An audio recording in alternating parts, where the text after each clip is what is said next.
I'm Ben Meiselas from the MeidasTouch network. E. Jean Carroll has filed a new federal lawsuit against Donald Trump under the New York Adult Survivors Act. This new lawsuit was filed in the Southern District of New York. It is a related action to the defamation lawsuit that E. Jean Carroll filed in 2019, November, when Donald Trump in the summer of 2019 held a number of press conferences and made a number of press statements where he made these false and disparaging statements about E. Jean Carroll. E. Jean Carroll was not previously able to file a lawsuit against Donald Trump for the underlying sexual assault, which she alleges took place in the mid-1990s at a Bergdorf Goodman. I will read the allegations in the lawsuit filed by E. Jean Carroll in a moment, but she was not previously able to bring the sexual assault claims because under the New York law at the time, the statute of limitations for bringing a civil lawsuit for sexual assault had expired. However, in 2019, after Donald Trump defamed E. Jean Carroll when she discussed what took place in her book and elsewhere, she was able to sue Donald Trump for defamation. Then again, in October of this year, October of 2022, Donald Trump made a number of false and disparaging statements on his social media platform about E. Jean Carroll, so she was able to bring these additional defamation claims against Donald Trump for his most recent conduct. I'll also explain in this video in a little bit, though, why Donald Trump had previously argued that when he was in office, he was entitled to immunity from lawsuits for defamation, but that he's no longer subject to that immunity for the defamatory statements he made in October of 2022. And New York's Adult Survivors Act was just implemented on Thursday, and as soon as the law took effect, E. Jean Carroll's lawsuit was officially filed. If we go to the specific counts in the lawsuit, the count for sexual battery and a count for the additional defamation, let me just read for you the criminal conduct which E. Jean Carroll alleges against Donald Trump in this newly filed lawsuit. She says in paragraph 125, count 1, battery, Trump's actions constitute sexual offenses as defined in Article 130 of the New York Penal Law, including but not limited to rape in the first degree, Section 130.35, rape in the third degree, Section 130.25, sexual abuse in the first degree, Section 130.65, sexual abuse in the third degree, Section 130.55, sexual misconduct, Section 130.20, and forcible touching, Section 130.52. Plaintiff's claim for battery is thus timely filed under the Adult Survivors Act of New York, which just took effect. And then count 2 is the additional defamation claims. I want to read for you, though, some of the allegations in the complaint about what E. Jean Carroll says happened to her in the mid-1990s when Donald Trump sexually assaulted her. And so this is found on page 4 and 5 of the complaint as we go through the factual allegations. And what it says is, on an evening in the fall of 1995, between then and spring of 96, Carroll, who was a journalist at the time, left work and she went to a Bergdorf Goodman, which is a luxury department store on Fifth Avenue in New York City. And she was a regular shopper of Bergdorf's, and that was near one of Trump's buildings. That evening, she did not find what she was looking for, and she was prepared to leave Bergdorf's empty-handed. As she exited through the revolving door on 58th Street, Trump arrived and entered through the very same door, which was cater-cornered across from the Plaza Hotel. Trump instantly recognized her because they had met before, and she was known in media circles. She did a show, Ask E. Jean, that was a TV show, a small hit on America's Talking Network, started by Roger Ailes. She was also a frequent guest and commentator on the widely watched Today Show and Good Morning America, and we all know that Donald Trump obsessively watches news. And there was also a photograph of her and Donald Trump at a party together. So they meet each other at this 58th Street revolving door as she's leaving the Bergdorf Goodmans. Trump said that he was there to buy a present for, quote, a girl, and asked Carol to come and advise him as she was trying to leave. And she was surprised, and so she goes with him. Trump and Carol began searching for a gift that Trump could give to the unnamed girl. And as they stood just inside the door, Carol pointed to the handbags. Trump made a face. He did not like that idea. Carol instead suggested a hat. Trump walked over, going straight for a fur hat, prompting Carol to object that no woman would ever wear a dead animal on her head. And as Trump cuddled the fur hat, Carol asked how old was the girl, and Trump answered. Trump had an idea. He said they would buy lingerie instead. So they go up the escalator to the lingerie department. When they arrived, it was uncharacteristically empty, with no sales attendant in sight. Sitting on the counter near them were 2 or 3 boxes of see-through bodysuit lingerie. Snatching the bodysuit, Trump insisted that Carol try it on. Bemused, Carol responded that he should try it on himself, adding that it was his color. They went back and forth, teasing each other about who should try on the bodysuit. Suddenly, Trump grabbed Carol's arm and said, "Let's put this on." Trump maneuvered Carol to the dressing room. As they moved, Carol laughed, thinking to herself she would make him put the bodysuit on over his pants. Strangely for Bergdorf Goodmans, the dressing room door was open and unlocked. Trump closed the door of the dressing room. Immediately, Trump lunged at Carol, pushing her against the wall, bumping her head quite badly and putting his mouth on her lips. Carol shoved him back. Utterly shocked by Trump's unexpected attack, Carol burst out in awkward laughter. She could hardly process the insanity of the situation. She also hoped, at least at first, the laughter would bruise his ego and cause him to retreat, but Trump did not stop. He seized both of her arms and pushed her up against the wall again, bumping her head a second time while pinning Carol against the wall with his shoulder. Trump jammed his hand under her coat dress and pulled down her tights. Trump opened his overcoat and unzipped his pants. Trump then pushed his finger around Carol's genitals and forced his penis inside of her. Carol resisted, struggling to break free. She tried to stomp his foot with her high heels. She tried to push him away with her one free hand, as she kept holding her purse with the other. Finally, she raised the knee up high enough to push him out and off her. Carol ran out of the dressing room and onto Fifth Avenue. The whole attack lasted 2 or 3 minutes. Trump attacked Carol without her consent in order to satisfy his own sexual desires. The complaint then goes on to talk about how Carol, in real time, confided to 2 of her friends about the rape.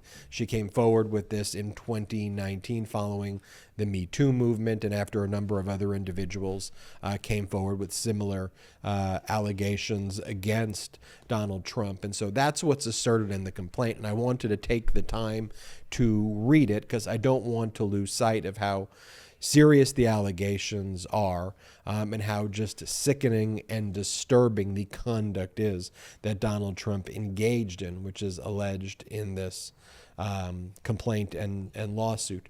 So just rewinding for a brief moment here.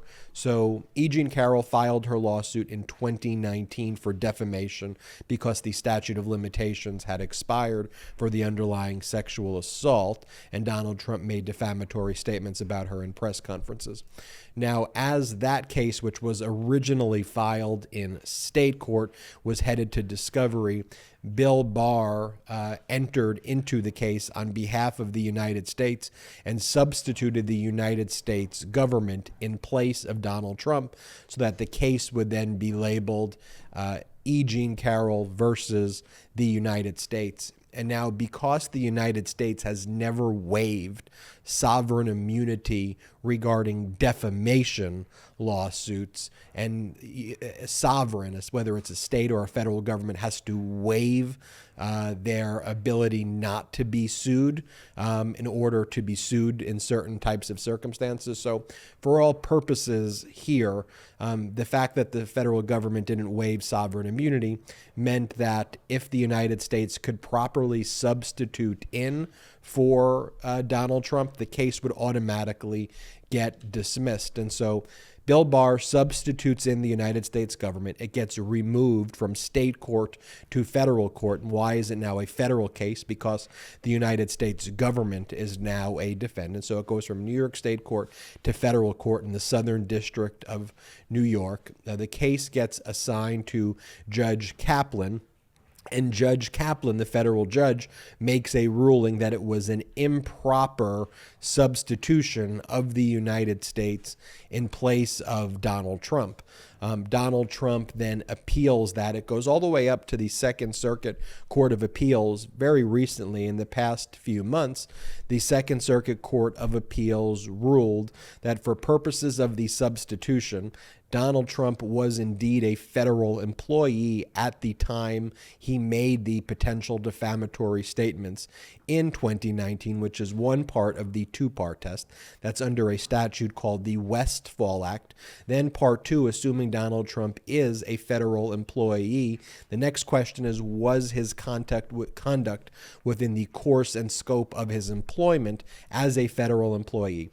If the answer is yes, the case against Donald Trump would be dismissed. But the Second Circuit Court of Appeals, the appeal court which oversees the federal judge, Judge Kaplan, didn't answer that second question. Instead, they certified that question to be answered by the highest court in the District of Columbia, the D.C. Court of Appeals, to answer the question whether the conduct occurred within the course and scope of Donald Trump's employment. In essence, when he defamed her, is that something that a president would do in the course and scope of his employment? So thereafter, Judge Kaplan, the district court judge, ordered Donald Trump nonetheless to appear for deposition in E. Jean Carroll's case, even while it was pending appeal. And so after the judge made that order, the district court judge, Donald Trump lashed out and defamed E. Jean Carroll again in October of 2022, thus kind of demolishing any immunity claim that he may have, because his whole claim for immunity was that the conduct occurred while he was the president.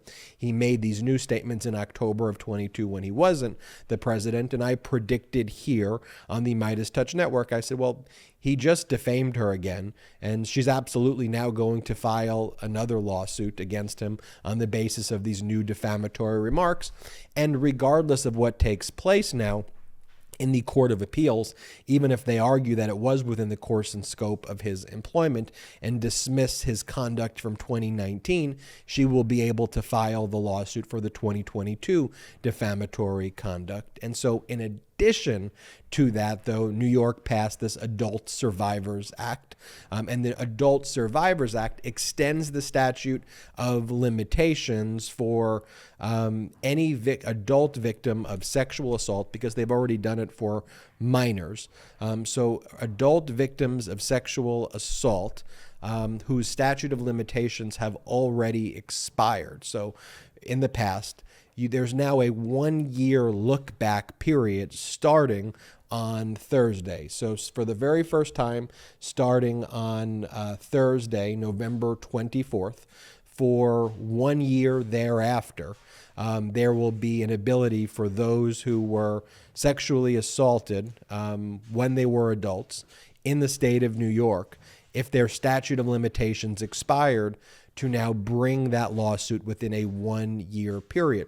Now, New York previously passed an extension of the statute of limitations on a going forward basis, but that was not retroactive. So the New York Adult Survivors Act dealt retroactively with reviving claims that expired under the statute where the statute of limitations had expired.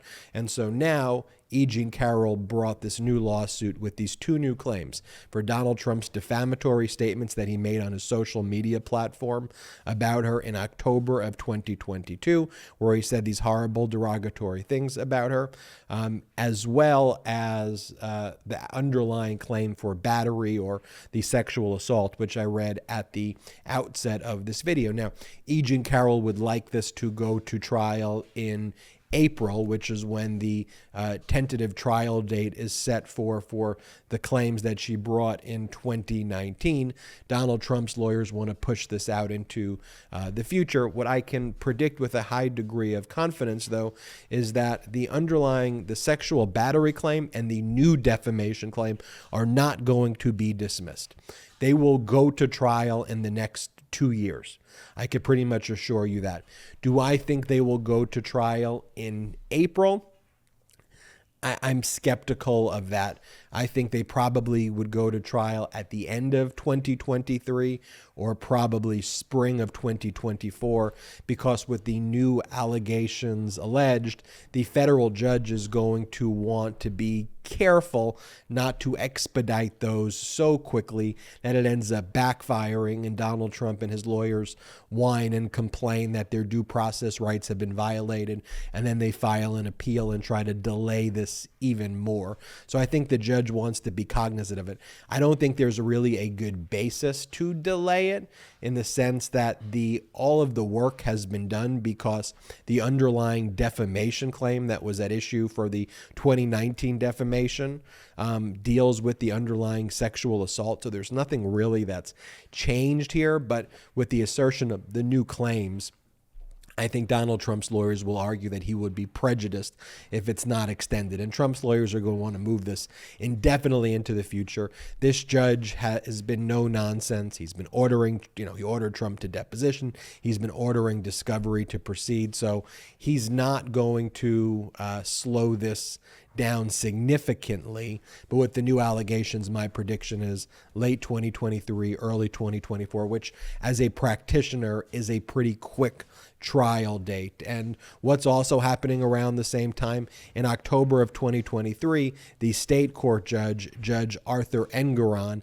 in the New York Attorney General lawsuit brought against Trump by Letitia James, has ordered Trump stand trial in October of 2023. So a lot of trials for Donald Trump in 2023. We'll keep you updated with this and more right here on the MeidasTouch Network. Hit the subscribe button right now. We're on our way to 1 million subscribers thanks to your support. You can also check us out at Patreon, patreon.com/MeidasTouch, and check out the new True Crime podcast brought to you by MeidasTouch, which is now at the top of the Apple True Crime podcast chart. The podcast is called American Psyop, AMERICAN PSYOP, 2 words, American Psyop. You're not going to want to miss it. It focuses on the kind of mind-bending tale of what happened to Wes Clark, the former presidential candidate's son, Wes Clark Jr., who gets trapped in a number of psychological operations and mercenary groups and all this stuff. It's really wild. It's called American Psyop by MeidasTouch. I'm Ben Meiselas from the MeidasTouch Network. Until next time. At MeidasTouch, we are unapologetically pro-democracy, and we demand justice and accountability. That's why we're spreading our message to Convict 45. That's right, gear up right now with your Convict 45 tees and pins at store.meidastouch.com. That's store.meidastouch.com.